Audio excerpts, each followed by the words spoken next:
Hello friends, आपका स्वागत है एसएम एयरबेस एजुकेशन पर। आज हम मैथ का तीसरा पार्ट लेकर आ रहे हैं। चलिए शुरू करते हैं। Notations for power of trigonometry, त्रिकोणमिति अनुपातों की घातों के लिए संकेतन। अब संकेत कैसे देते हैं त्रिकोणमिति को? घातों के रूप में। जैसे देखिए, ये साइन स्क्वायर थीटा, ये होल स्क्वायर है साइन स्क्वायर, इसको हम इस तरह भी लिख सकते हैं साइन स्क्वायर थीटा। ऐसे साइन क्यूब को लिख सकते हैं। कॉस का होल पावर 5 है equal to cos 5 theta, cos की पावर 5 थीटा। इसी तरह एन में होता है 10 थीटा ब्रैकेट पावर एन, इसको ऐसे लिख सकते हैं 10 एन पावर में एन और थीटा। अब रिस्क क्या होता है इसमें, हम गलतियां कहाँ करते हैं? अक्सर हम ये करते हैं कि जैसे साइन इनवर्स थीटा को हम ये नहीं लिख सकते हैं। जैसे हम ये लिखते हैं कि 10 थीटा ब्रैकेट में power n is equal to 10 की पावर 10 थीटा पावर n, ऐसे लिखते हैं ना।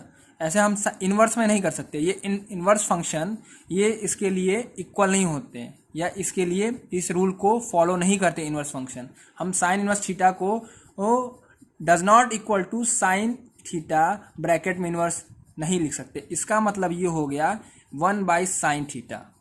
This is known as 1 by sine theta. ठीक, और बेसिक में एक और चीज आपको बता देता हूं, कोऑर्डिनेट सिस्टम, जिसे हिंदी में चतुर्थांश कहते हैं। कोऑर्डिनेट सिस्टम में क्या होता है, यहाँ 0 to 90 डिग्री होता है, या 0 अंश से 90 अंश तक कोण होते हैं। यहाँ 90 to 180 होता है, 180 डिग्री, या 90 से 180, मतलब सम कोण से अधिक कोण तक होता है। यहाँ पे होता है 180 to 270 डिग्री, 180 अंश से 270 अंश तक, 270 से 360, यानी कि 270 डिग्री से 360। अब यहाँ पे ट्रिग्नोमेट्री के सारे फंक्शन पॉजिटिव होते हैं। All function of trigonometry is positive. Function क्या होते हैं ट्रिग्नोमेट्री? जैसे sine theta, cos theta, tan theta और कोसेक थीटा, सेक थीटा, ये सारे फंक्शन इसमें पॉजिटिव होते हैं। किसमें? 0 to 90 डिग्री में। और यहाँ पे इसी तरह सेकंड कोऑर्डिनेट में, इसे फर्स्ट कोऑर्डिनेट बोलते हैं, इसे सेकंड कोऑर्डिनेट बोलते हैं, इसे थर्ड कोऑर्डिनेट बोलते हैं, और इसे फोर्थ कोऑर्डिनेट। अब सेकंड कोऑर्डिनेट में 90 to 180 के बीच में जो होता है, इसमें सिर्फ साइन थीटा ही पॉजिटिव होता है और सारे फंक्शन नेगेटिव होते हैं। और साइन का उल्टा क्या होता है? Cosec theta, it is also positive. Second coordinate में साइन थीटा और कोसेक थीटा पॉजिटिव होता है 10, और थर्ड कोऑर्डिनेट में इसी तरह जो 180 to 270 है, इसमें सिर्फ 10 थीटा पॉजिटिव होता है, only 10 theta is positive. And fourth coordinate जो 270 से 360 के बीच होता है, इसमें सिर्फ कौन सा थीटा पॉजिटिव होता है? Cos theta. मतलब चतुर्थांश में सिर्फ कॉस थीटा ही पॉजिटिव होता है। प्रथम में ऑल, मतलब सारे ट्रिग्नोमेट्रिकल फंक्शंस। सेकंड में सिर्फ साइन पॉजिटिव होता है। थर्ड में टेन थीटा पॉजिटिव होता है, और फोर्थ में कौन सा? Cos theta. इसी तरह हम इसको ट्रिक से कैसे याद करते हैं? What is the trick of coordinate system? The trick of coordinate system is ASTC: first coordinate, second coordinate, third coordinate and fourth coordinate. ना, you know that first coordinate मतलब all positive, second coordinate मतलब S sin positive, third coordinate मतलब 10 positive, और fourth coordinate मतलब C मतलब cos. Denotation of C is known as cos theta, and 10 denote to tan theta, and sin denote to sin theta, and A for all trigonometrical function are positive in first coordinate. प्रथम चतुर्थांश में सारे त्रिकोणमितीय फलन positive होंगे। द्वितीय चतुर्थांश में S मतलब साइन थीटा पॉजिटिव होगा, जैसे कि आप यहाँ पे देख रहे हैं 90 तो 180 अंश के बीच में। और तृतीय चतुर्थांश मतलब टेन थीटा, जो त्रिकोणमितीय फंक्शन है, वो तृतीय चतुर्थांश मतलब 180 और 270 के बीच में, जहाँ टेन थीटा के टर्न पॉजिटिव होंगे और बाकी सारे ट्रिग्नोमेट्रिकल फंक्शन नेगेटिव होंगे। और फोर्थ कोऑर्डिनेट मतलब चतुर्थ चतुर्थांश में C मतलब कॉस थीटा ही पॉजिटिव होगा, जो 270 और 360 के बीच में लाई करेगा, एग्जिस्ट करेगा। वो पॉजिटिव होगा और बाकी सारे त्रिकोणमितीय फंक्शन या त्रिकोणमितीय फलन निगेटिव होंगे या ऋणात्मक होंगे कॉस के अलावा। जैसा कि मैं आपको बता चुका हूं कि टेन थीटा बराबर sine theta upon cos theta होता है। अब मैं आपको ये दोबारा इसलिए बता रहा हूँ कि ये रिकॉल कराना बड़ा ज़रूरी है।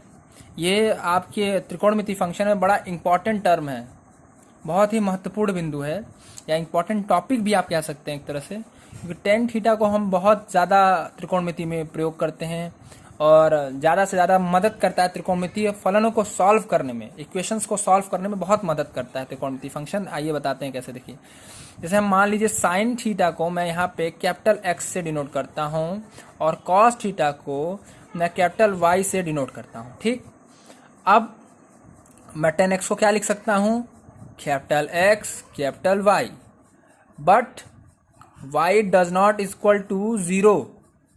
ये होगा कॉस थीटा, जो कॉस एक्स है, ये मैंने थीटा लिया है, यहाँ पे आप थीटा की जगह एक्स लिख लीजिएगा। हम फंक्शन साइन एक्स भी लिख सकते हैं। ठीक, वाई जो फंक्शन है वो डज नॉट इक्वल टू 0 होना चाहिए टेन थीटा के लिए। अगर ये फंक्शन 0 हो जाता है तो क्या होगा, तब वाई अगर 0 हो जाए तो क्या होगा बताइए। वाई फंक्शन 0 नहीं होते हैं, क्योंकि अगर ये 0 हो जाएगा तो फंक्शन ये पूरा इसकी वैल्यू इन्फिनिटी हो जाएगी। ठीक, तो टेन एक्स बराबर कैपिटल एक्स वाई ये होता है। जैसे कि ये जो आपको मैंने पढ़ाया, इसी को साइन थीटा को मैंने एक्स लिखा कैपिटल एक्स, कॉस थीटा को कैपिटल वाई। ठीक, और उसी तरह इसी की मदद से हम इस तरह से भी लिख सकते हैं। ये त्रिकोणमिति का एक फॉर्मूला ही है, इसको रिकॉल करा रहा हूँ। इस सिस्टम को हम इस सिस्टम की तरह भी लिख सकते हैं। चलिए एक क्वेश्चन कर लेते हैं। अब इतना फॉर्मूला मैं आपको पढ़ा चुका हूँ कि आप एक क्वेश्चन कर सकते हैं। चलिए, जैसे ये क्वेश्चन दिया है sine 3a cos cube a plus cos 3a sine 3a। अब साइन 3a का फॉर्मूले की मदद से हम इस क्वेश्चन को सॉल्व करेंगे। जैसे साइन 3a का फॉर्मूला होता है sine 3a is equal to 3 sine a minus 4 sine cube a. ठीक, अब हमने क्या किया, पक्षांतर, मतलब इधर से उधर, प्लस को माइनस, माइनस को प्लस। ठीक, हमने ये किया। जैसे 4 साइन 3a को हम इधर ले जाएंगे तो this is a negative function, it is going to this side then it is a positive. अगर ये ऋणात्मक चिन्ह है तो अगर ये इक्वल के उधर जाएगा तो पॉजिटिव हो जाएगा, और ये धनात्मक चिन्ह अगर इधर आएगा तो ऋणात्मक हो जाएगा। When positive sine is come to the this side then it is a negative ना। और इसी तरह cos 3a का फॉर्मूला आता है 4 cos cube A minus cos 3 cos a। जिसे हमने फिर यहाँ पे किया 4 का, इस फंक्शन को हमने यहीं रखा, इसको उठा के उधर लेके चले गए, ये पॉजिटिव हो गया। जैसे देखिए आपके सामने यहाँ पे लिखा हुआ है 4 cos 3a is equal to cos 3a plus 3 cos a। ठीक, आपको जैसे दिख रहा है। जैसा कि आपने यहाँ तक समझ लिया है, अब इसके आगे चलिए क्वेश्चन को सॉल्व करते हैं। देखिए कैसे सॉल्व होगा।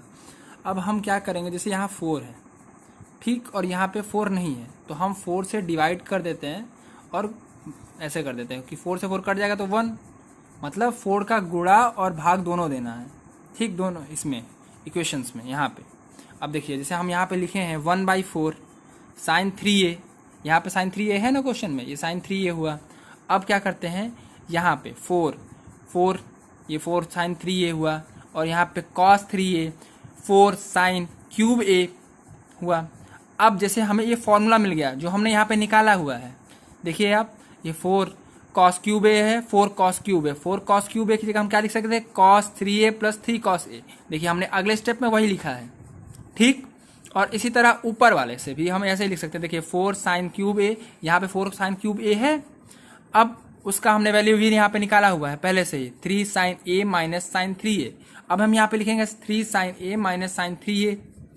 ठीक, अब हम अंदर सब में मल्टीप्लाई कर देंगे तो क्या आएगा, sine 3a 3 cos a sine 3a plus cos 3a sine 3 cos 3a 3 sine a minus, ये माइनस की वजह से माइनस साइन आएगा बाहर, cos 3a minus sine 3a। जैसा देखिए आपके अगले स्टेप में लिखा हुआ है, यहाँ पे दिख रहा है आपको 1/4 sine 3a 3 cos a plus sine 3a cos 3a। अब plus cos 3a 3 sin a cos 3a sin 3a। अब देखिए इसमें कुछ कैंसिल भी हो रहा होगा, देखिए ये कैंसिल हो रहा है ना, ये डिजिट और ये डिजिट दोनों सेम ही है, ये पॉजिटिव में है निगेटिव में। अगर प्लस में से 1 माइनस करेंगे तो क्या आएगा 0। तो उसी तरह ये भी फंक्शन है, इसको 1 मानिए, इसको भी 1 मानिए। देखिए ये पॉजिटिव का है, ये नेगेटिव का है, दोनों कैंसिल हो जाएगा, खत्म। इसको काट दीजिए। अब हमारे पास क्या बचा, ये बचा और ये फंक्शन बचा। अब हम यहाँ राइट करते हैं, लिखते हैं यहाँ पे 3 sin sin 3a cos a plus 3 cos 3a sin a। अब ये हो गया। अब यहाँ से ये देखिए ये दोनों जगह 3 है, हमने यहाँ 3 कॉमन बाहर निकाल दिया। देखिए अगले स्टेप में हम 3 यहाँ बाहर निकालते हैं। जैसे देखिए यहाँ से हमने 3 कॉमन करके बाहर निकाल दिया। अब क्या बचा, sin 3a cos a plus cos 3a sin a। अब ये एक फॉर्मूला होता है, ठीक, उस फॉर्मूले की मदद से हम इसको क्या लिख सकते हैं, इस फॉर्मूले की मदद से हम लिख सकते हैं sin 3a प्लस a। ये एक फॉर्मूला होता है जो हम आपको आगे पढ़ाएंगे, अभी तो फिलहाल नहीं पढ़ाया है, आगे हम इसे ज़रूर पढ़ाएंगे आपको। तो इसे क्या लिख सकते हैं 3 4, अब ये 3 1 4 a हो सकता है, इसे sin 4a, ठीक। इसका मतलब क्या हुआ, हमारा क्वेश्चन क्या दिया था कि sin 3a